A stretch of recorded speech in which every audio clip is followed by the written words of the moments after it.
Los Angeles'ta bir otel, neredeyse 100 yıllık bir geçmişe sahip ve bu geçmişin içinde onlarca trajedi var. Cinayetler, intiharlar ve cevabı hala tartışılan bir ölüm. 2013 yılının Şubat ayında bu otelin güvenlik kamerası sıradan gibi görünen birkaç dakikalık bir görüntü kaydediyor. Görüntüde asansörün içinde 21 yaşında genç bir kadın var. Önce kapıya yaklaşıyor, sonra koridora doğru eğilip birini kontrol ediyormuş gibi sağ tarafa bakıyor. Ardından hızla geri çekiliyor, sonra sırtını duvara yaslıyor, birinden saklanıyormuş gibi. Sanki kapılar kapanmadan önce bir şeyin olmasını bekliyor gibi. Birkaç saniye sonra yeniden dışarı çıkıyor. Koridorda anlam vermesi zor el hareketleri yapmaya başlıyor. Kamera açısının dışında biriyle konuşuyormuş gibi görünüyor. Ama gerçekten biri mi var yoksa sadece o mu birini görüyor? Bunu kimse bilmiyor. Ve görüntü tam burada sona eriyor. Bu genç kadının adı Elisa Lam. Günlerdir bulunamayınca bu görüntü kamuoyuyla paylaşıldı. Milyonlarca insan aynı soruyu sormaya başladı. Elisa Lam o asansörde neden bu kadar korkmuş görünüyordu ve kimden kaçıyordu? İnternet ise bu sorunun peşini bırakmayacaktı.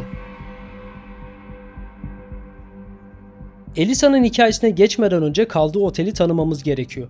Çünkü bu bina yıllar içinde öyle bir üne kavuştu ki birçok kişi olayın gizemini otelin karanlık geçmişinden bağımsız düşünemiyor. Cecil Hotel 1924 yılında Los Angeles şehir merkezinde açıldı. İlk yıllarında hedef kitlesi iş insanları ve varlıklı misafirlerdi. Dönemine göre oldukça gösterişli bir oteldi. Fakat 1929'da büyük buhran başladı ve ekonomi çöktü. Şehrin bu bölgesi giderek yoksullaştı. Otelin müşteri profili de tamamen değişti. Zamanla Cecil Hotel evsizlerin, yeni tahliye edilen mahkumların ve hayata tutunmaya çalışan insanların kısa süreliğine sığındığı ucuz bir otele dönüştü. Aslında değişen bina değildi. Değişen şey çevresi ve içine giren insanlardı. Ve bu değişimle birlikte otelin sicili de kararmaya başladı. 1950'li yıllara gelindiğinde otelde onlarca şüpheli ölüm, intihar ve trajik olay yaşanmıştı. Bunların bir kısmı üst katlardan atlayarak yaşamına son veren misafirlerdi. 1964 yılında ise uzun süredir otelde kalan yaşlı bir kadın odasında vahşice öldürülmüş halde bulundu. Tecavüze uğramış, bıçaklanmış ve boğulmuştu. Cinayet hiçbir zaman aydınlatılamadı. Ancak Cecil Otel'in asıl kötü şöhreti 1980'lerde zirveye ulaştı. Amerika'nın en tanınmış seri katillerinden biri olan Richard Ramirez yani Night Stalker cinayetlerini işlediği dönemde bu otelde kalıyordu. Ramirez'in hikayesi başlı başına ayrı bir video konusu. Onu da anlatacağım. Eğer görmek isterseniz abone olup zil açmayı unutmayın. Ramirez'den birkaç yıl sonra bu kez Avusturyalı seri katil Jack Unterweger aynı oteli kendine üs olarak seçti. Kaldığı süre boyunca en az 3 cinayet işlediği düşünülüyor. Tüm bunlar nedeniyle Cecil Hotel yıllar içinde Amerika'nın en lanetli oteli olarak anılmaya başladı.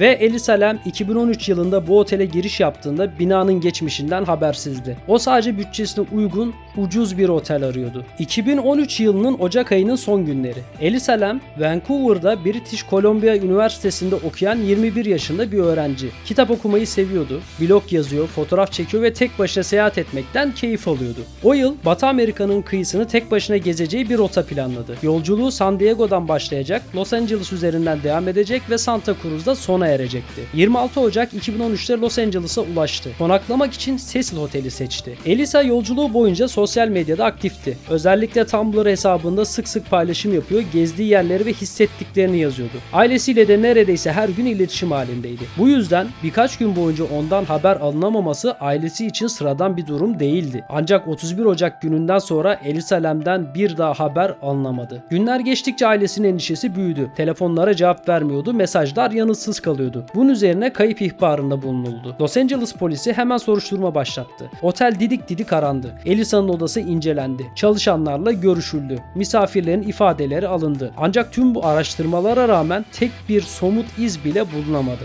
Sanki Elisa Lam yüzlerce odası bulunan o dev binanın içine bir anda buhar olmuştu. Günler geçmesine rağmen soruşturma ilerlemiyordu. Polisin elinde dikkat çeken tek bir delil vardı. Otelin güvenlik kameralarından alınan bir asansör kaydı. 14 Şubat 2013'te bu görüntü kamuoyuyla paylaşıldı. Amaç basitti. Belki birisi Elisa'yı görmüştü. Belki de görüntüler şimdiye kadar fark edilmemiş bir ayrıntıyı ortaya çıkaracaktı. Fakat kimse birkaç dakikalık bu kaydın dünyanın en çok konuşulan güvenlik kamerası görüntülerinden biri haline geleceğini tahmin edemiyordu.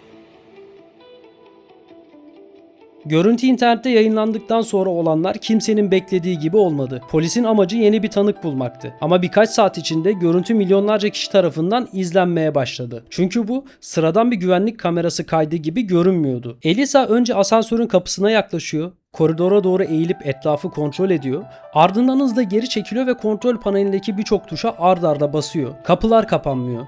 Bir süre bekliyor. Sonra yeniden dışarı çıkıyor. Koridorda anlam vermesi güç el hareketleri yapmaya başlıyor. Sanki biriyle konuşuyor ama kameranın gördüğü alanda ondan başka hiç kimse yok. Üstelik görüntü sessizdi. Kimse Elisa'nın ne söylediğini bilmiyordu, ne gördüğünü de. İşte tam bu yüzden birkaç dakikalık bu kayıt insanların hayal gücünü harekete geçirdi. İnternet görüntüdeki her sahneyi tek tek incelemeye başladı. Videolar yavaşlatıldı, yakınlaştırıldı, kare kare analiz edildi. Bazıları asansör kapısının dışarıdan bir tarafından tutulduğunu iddia etti. Bazıları Elisa'nın görünmeyen biriyle konuştuğunu düşündü. Kimileri ise Cecil Hotel'in karanlık geçmişini hatırlatarak olayın doğaüstü bir yönü olduğuna inandı. Bir başka iddia ise daha da ilginçti. O dönem kullanılan bir tüberküloz test kitinin adıyla Elisa Lam'in adı arasında tesadüfi bir benzerlik vardı. Elisa'nın kayboluşu sırasında otelin hemen yakındaki Skid Row'da bir tüberküloz salgını başlıyor. Sağlık ekipleri test için bir test kullanıyor. Adı Lam Elisa. Kızın adı Elisa Lam. Bu tesadüf internette hızla bir komplo teorisine dönüşüyor. Bazıları onun gizli bir tüberküloz ilacı için test edildiğini, asansördeki tuhaf davranışlarının bu ilacın yan etkisi olduğunu iddia ediyor. Bazıları daha da ileri gidip çok şey bildiği için susturulduğunu öne sürüyor. Ancak bu iddiaların hiçbir kanıtı yoktu. Tamamen tesadüf üzerine kurulmuş bir komplo teorisiydi. Fakat internette komplo teorileri çoktan kendi hayatını yaşamaya başlamıştı. Artık insanlar yalnızca cevap aramıyordu. Bir suçlu arıyordu. Ve çok geçmeden gözlerini tek bir isme çevireceklerdi.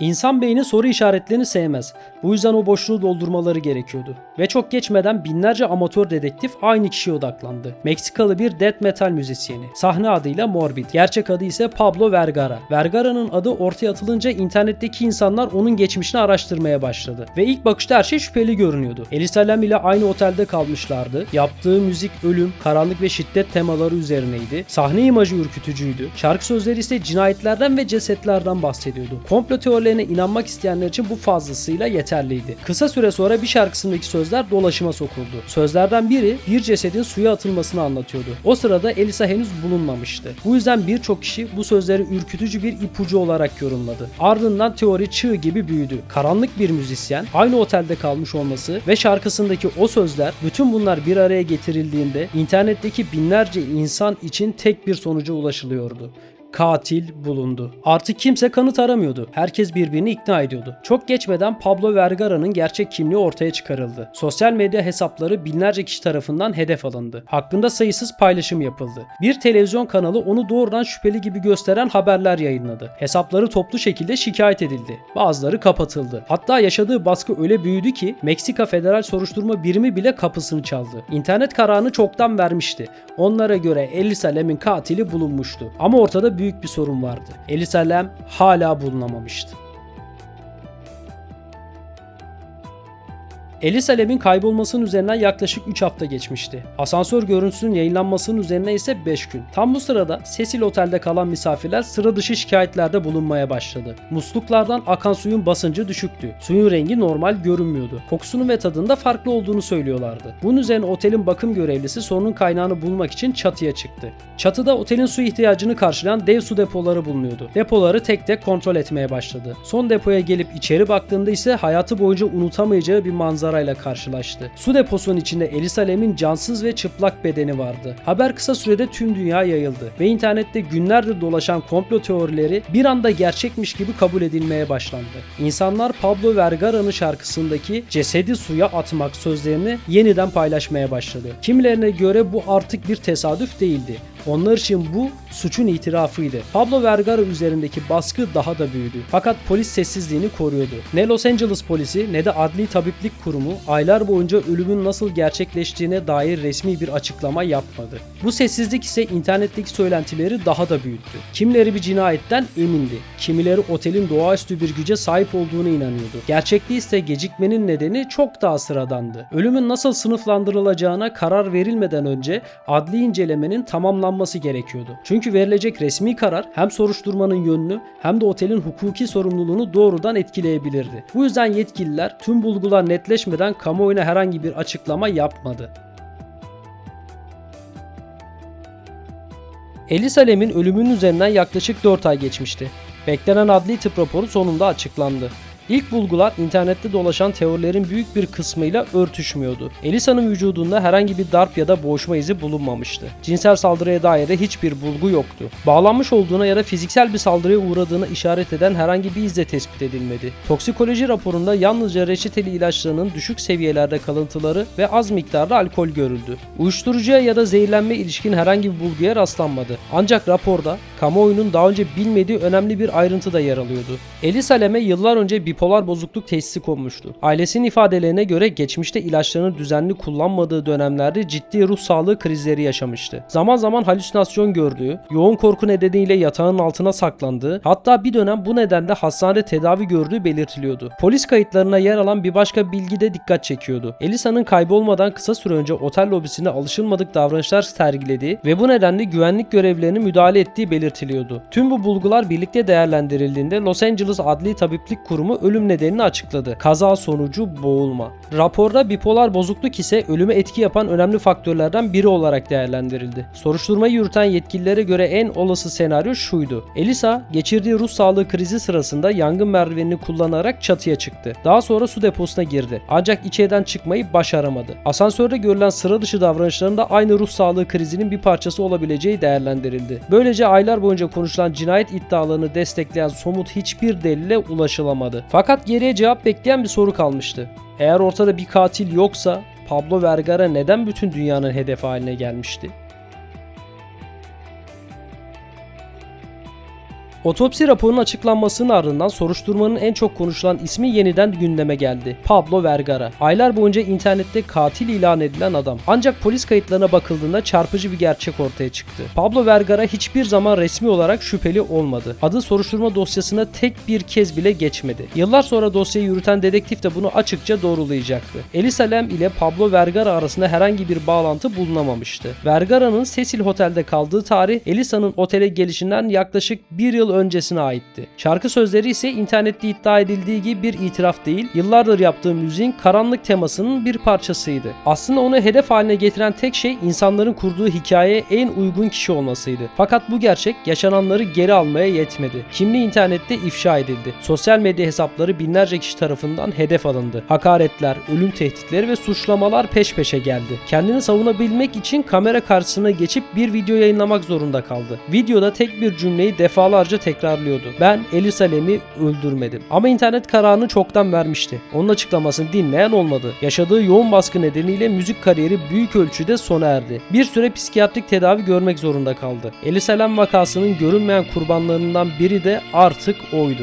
Elisa Lam'in ailesi 2013 yılında Cecil Hotel'e ihmal gerekçesiyle dava açtı. Ancak 2015'te mahkeme otelin hukuken sorumlu tutulamayacağına karar verdi. Böylece dosya yasal olarak kapandı. Fakat internet için hiçbir zaman kapanmadı. 2021 yılında yayınlanan Suç Mahalli Cecil Hotel isimli Netflix belgeseli milyonlarca insanı bu vakayla yeniden buluşturdu. Belgesel yalnızca Elisa Lam'in son günlerini değil, Pablo Vergara'nın yaşadığı büyük haksızlığı da gözler önüne serdi. Bugün hala insanlar o asansör görüntüsünü izliyor. Kimleri orada görünmeyen birini gördüğünü söylüyor. Kimleri hala bunun açıklanmayacak bir olay olduğuna inanıyor. Belki de hiçbir zaman herkesin kabul edeceği tek bir cevap olmayacak. Ama elimizde değişmeyecek iki gerçek var. Birincisi, 21 yaşındaki genç bir kadın yaşadığı ruh sağlığı krizi sırasında hayatını kaybetti. İkincisi, milyonlarca insan elinde hiçbir somut kanıt olmadan masum bir adamı suçlu ilan etti. Belki Elisa Lam'in o asansörde tam olarak ne hissettiğini hiçbir zaman öğrenemeyeceğiz. Ama bu hikaye bize başka bir şey öğretiyor. Bazen en tehlikeli şey bir canavarın varlığı değildir. İnsanların cevap bulamadıkları yerde kendi canavarlarını yaratmaları.